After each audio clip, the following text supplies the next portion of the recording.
Je voudrais tout d'abord dire que c'est avec humilité et une grande émotion que j'accueille les résultats provisoires qui ont été énoncés par la CENI ce matin concernant l'élection présidentielle du 22 novembre 2020. Je voudrais dans un premier temps traduire toute ma reconnaissance au peuple burkinabé, tant de l'intérieur que de la diaspora, pour leur engagement et pour la foi qu'ils ont à la démocratie. Cette élection que nous avons eu à faire est une élection qui a un caractère historique pour plusieurs raisons. La première, c'est le contexte dans lequel cette élection s'est déroulée, contexte d'insécurité que vous connaissez tous. La seconde, c'est que c'est la première fois que les Burkinabés de la diaspora participent à ces élections. La troisième, enfin, confirme l'ancrage de la démocratie dans notre pays.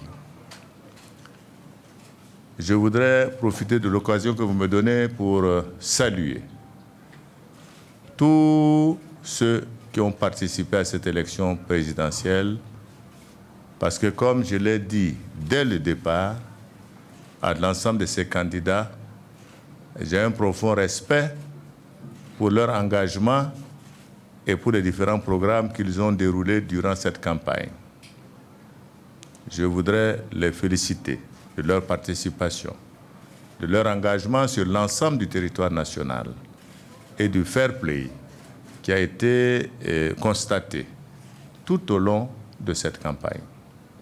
Évidemment, dans une élection, il y a un vainqueur, il y a des gens qui ont perdu, mais cela ne doit pas nous détourner du fait que nous sommes tous des Burkinabés aspirant à construire ensemble un Burkina Faso meilleur pour l'ensemble des populations.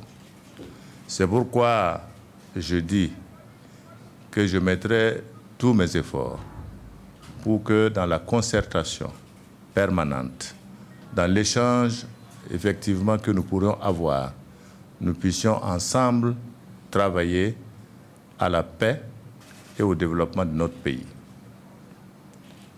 Sur le plan du programme que nous avons développé durant l'ensemble de la campagne, je m'engage effectivement à ce que nous puissions réaliser ces programmes. C'est vrai, c'est une victoire que nous avons obtenue.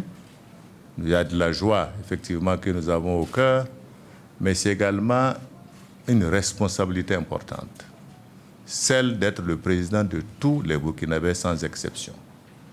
Et je voudrais dire que tout ce qui concerne les questions sécuritaires, les questions de réconciliation nationale, les questions de développement, les questions qui concernent l'amélioration des conditions de vie des Burkinabés sont des questions pertinentes et sur lesquelles nous allons nous atteler très rapidement. Je voudrais simplement encore une fois vous remercier de votre attention et dire que je souhaite que Dieu bénisse le Burkina Faso et qu'ensemble, l'ensemble des filles et des fils du Burkina Faso, nous puissions bâtir notre patrie dans la paix, la sécurité et le développement pour tous. Je vous remercie.